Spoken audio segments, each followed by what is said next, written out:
What up? Big Herc916. Positivity, motivation. Happy July 4th weekend. Want to also give a shout out to Never Settle for Average and my brand ambassadorship.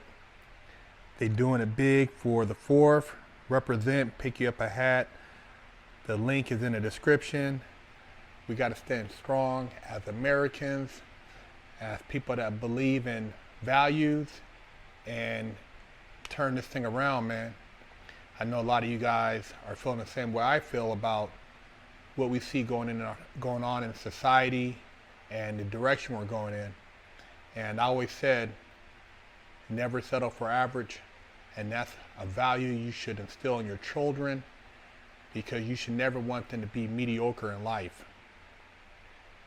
Now, I've been telling you guys for a while now that when they start cracking down, they're not going to be playing any games.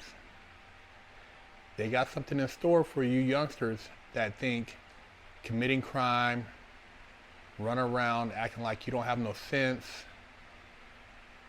the chaos, they're going to put a lid on all of that real soon. Remember when I was telling you about those floating barge prisons and that they're coming? Well, looks like they're here. Check this out.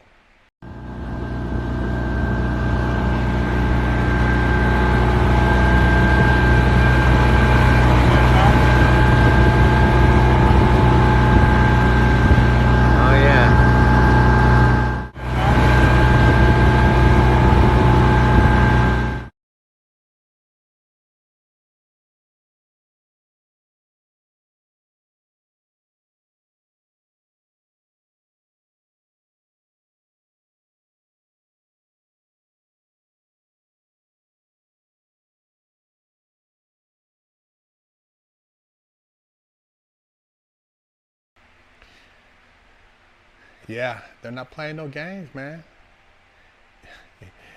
Prison is going to be big business, and there's going to be floating cities of just individuals who can't act right, that are doing time, and you're not going to be able to see your loved ones like you think you are.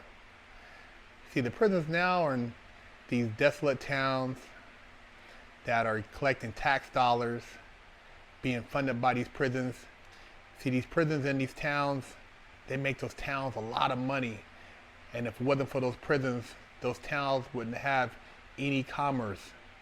See, those towns, they build those prisons, and then they put up a Walmart, they put up a Target, they put up a Kohl's, they put up gas stations, they put up grocery stores, and then all those local people who have agriculture, they sell it to the prison. Now you have jobs. Then you build hotels for the people who come to visit.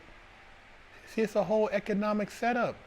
And then those prisons are way out in the middle of nowhere because they don't want you to be able to escape and get right on the highway. So when your people come visit, they got to go way out, probably 2-3 hours to the closest airport, if you're lucky. You think it's a joke, man? I keep telling you, man, they setting your ass up. This shit is no joke. And when they start doing these floating barges of prisons, it's gonna be a whole nother game. Then you're dealing with whatever type of illness they have on there. Cause see, when people get sick in those places, it hits everybody. When they have the different types of staph infections and stuff, and they gotta isolate people because they don't want them to get infected.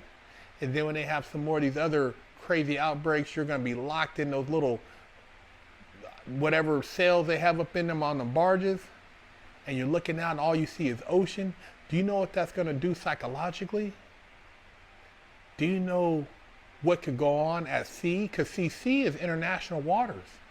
Once they leave port, if they happen to take that barge and put it out at sea, you're dealing with Admiralty maritime law.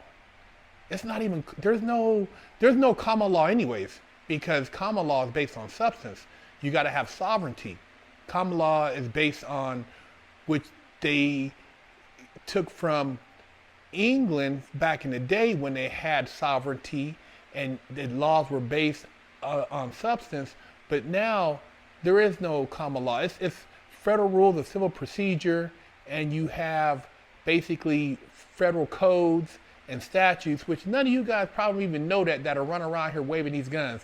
You don't know what the statutes are, you don't know what the federal rules of civil procedure are, and you damn sure don't know what a Black's Law Dictionary is.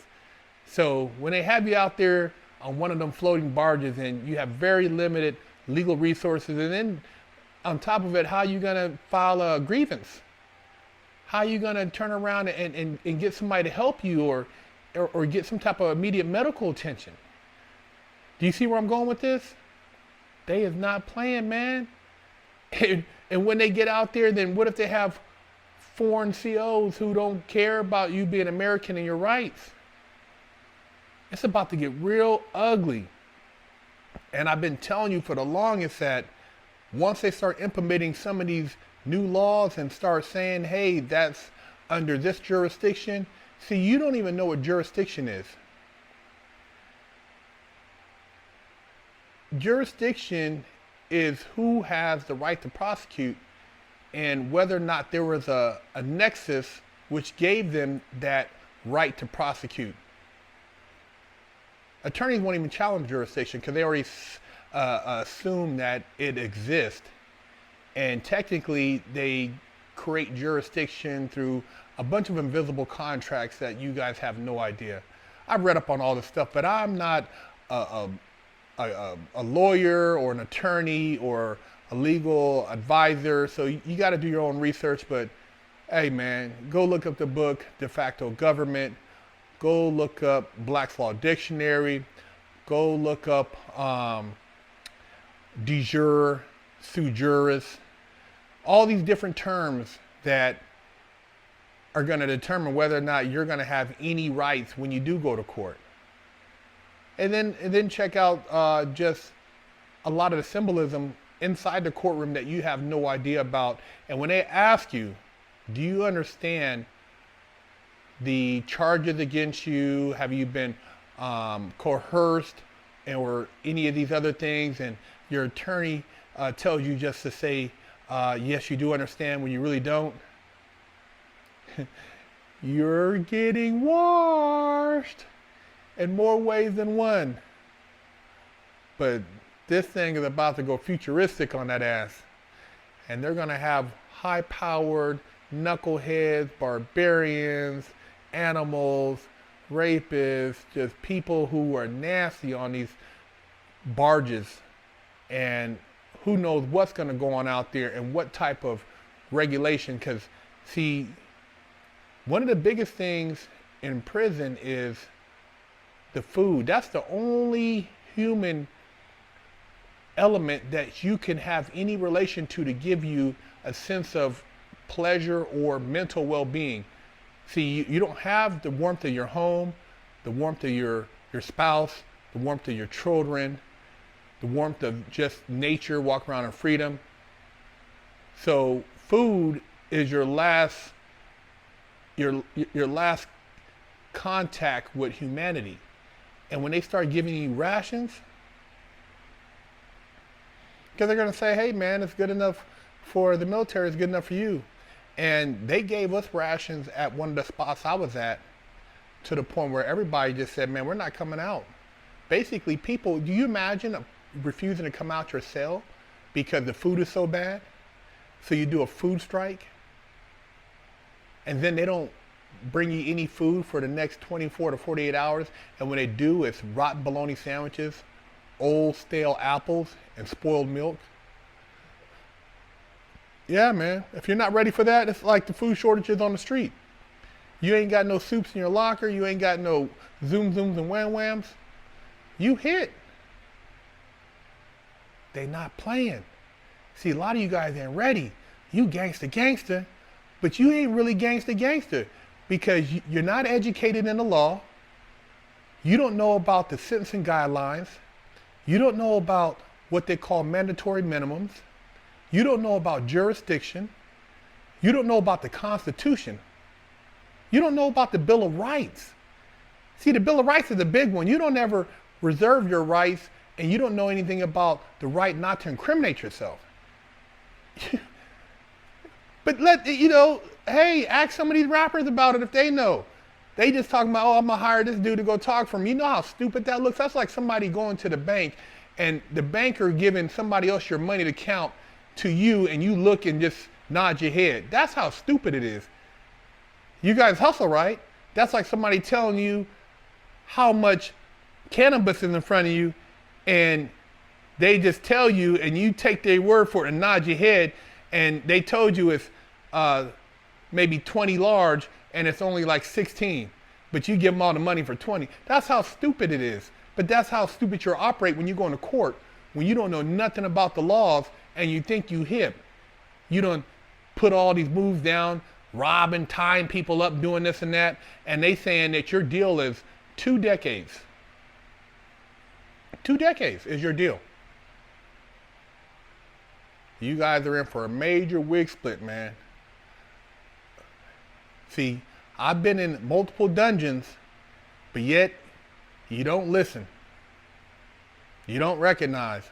See, through all that, and I had no visits for over a decade. I see no family members for a decade. I see no homies from the streets. See, a lot of you guys go to prison, you think you're reuniting with the homies. I had no homies from the street with me in prison. I had to look out for myself. I knew nobody I grew up with in prison. See, that's the big difference. Most of these dudes have homies, people who've been in there. I knew nobody. Could you make it? Most of you guys are crumble like some old stale bread that a cockroach is carrying away because you couldn't handle it. You don't have the mental integrity to deal with something like that and not have a baby's mama, a grandma, mom, relative coming in there to see if you're doing all right. I had to keep my sanity, man, and still focus on being somebody when I got out and not letting the system break me. Wasn't up in there shooting dope, wasn't in there getting high, wasn't in there drinking Pruno. No, I kept my mind on right. And I try to give you guys a game, but a lot of you still don't listen, man. So mark my word, man. If you're watching this video or if somebody tells you about it and you say, oh man, that dude's a cornball, man, he a sellout, man, he a coon, he want to be a house dude, oh man, he done, and then you end up in one of those floating barges. This video it's gonna haunt you, bro. It's gonna be something that you're gonna replay in your head over and over again. It's gonna be in your conscience, dancing around, because I told you, man. You keep playing, you think it's a joke, they ain't playing, man. It's coming. Happy 4th to all the good people out there. Never settle for average. Love your kids, protect your family, watch out for the knuckleheads shooting up in the air, and be safe this 4th of July. Big Herc916. This video is brought to you by Amato Enterprise, the best in TV mounting in the Phoenix, Arizona area. They build TV walls, over the fireplace, ceiling mounts, all for as low as $100. Rated #1 in the Phoenix, Arizona area on thumbtack.com. For your TV mounting needs in Arizona, contact Amato Enterprise. Don't forget to stop by the Big Herc916 store and pick you up a sticker for your car, or a patch, or a sticker for your laptop, or maybe a beanie, or read one of the many books that Big Herc916 has authored. You know how we do it. Hello, I'm Big Herc916. Contact me for life coaching and motivational speaking.